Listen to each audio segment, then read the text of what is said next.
As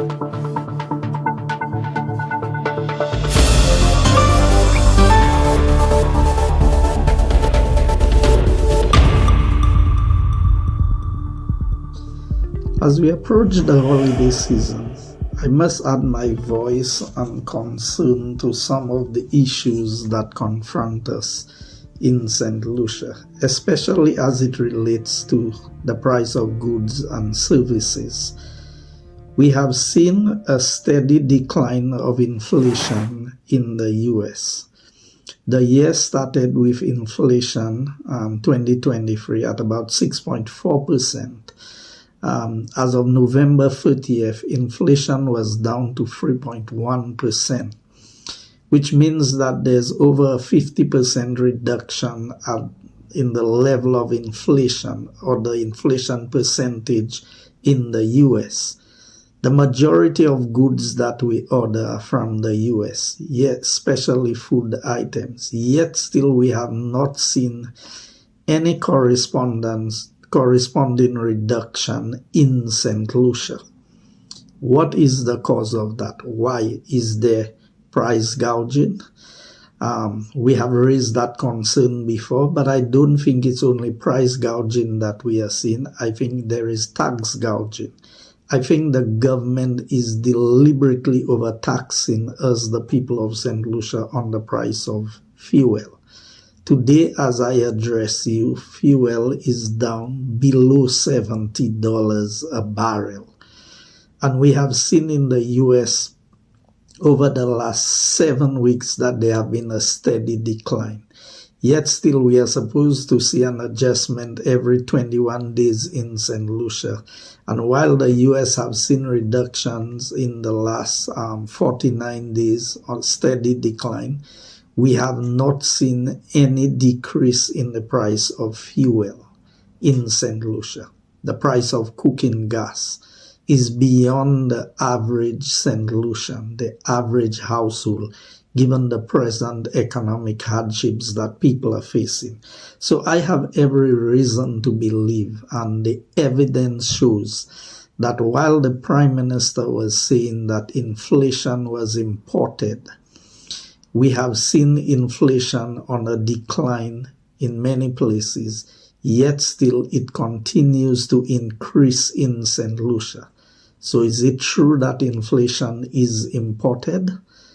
Or is it the policies of the government that is impacting the level of inflation in St. Lucia?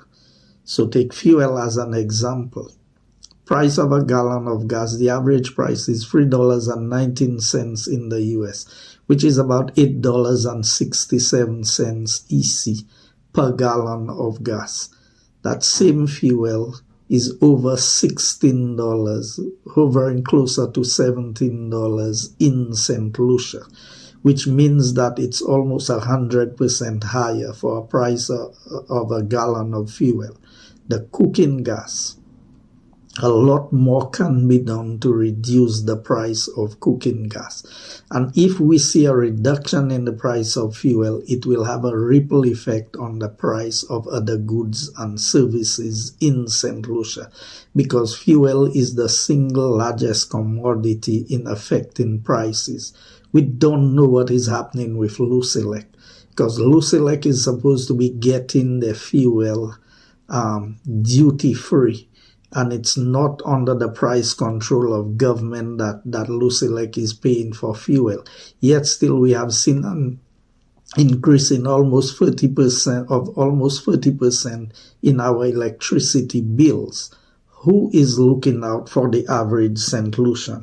So when I look at the information before me, it is evident that there is a problem. And if the government is practicing tax gouging, how can they discipline or stop the other entities, like the retailers, from practicing price gouging? The government is supposed to lead by example. And I believe that a lot more can be done. While you look into a committee, Mr. Prime Minister, for guidance as to what to do, you are the Minister of Finance. You are the one collecting the taxes that you are taxing the people of St. Lucia. You can take off the 2.5% tax. You can reduce fuel to about $13–14 maximum a gallon. You can reduce the price of a tank of cooking gas to $30 or thereabout. Bring relief to the people of St. Lucia. In this Christmas season, I think this can be done. I think there's a lot more that the government can do in helping to reduce the prices, and I'm hoping that the appropriate suggestions are going to come to the government and that we are going to see some changes in government policy before Christmas. I wish everyone a happy holiday season despite the challenges that we face in St. Lucia. Thank you.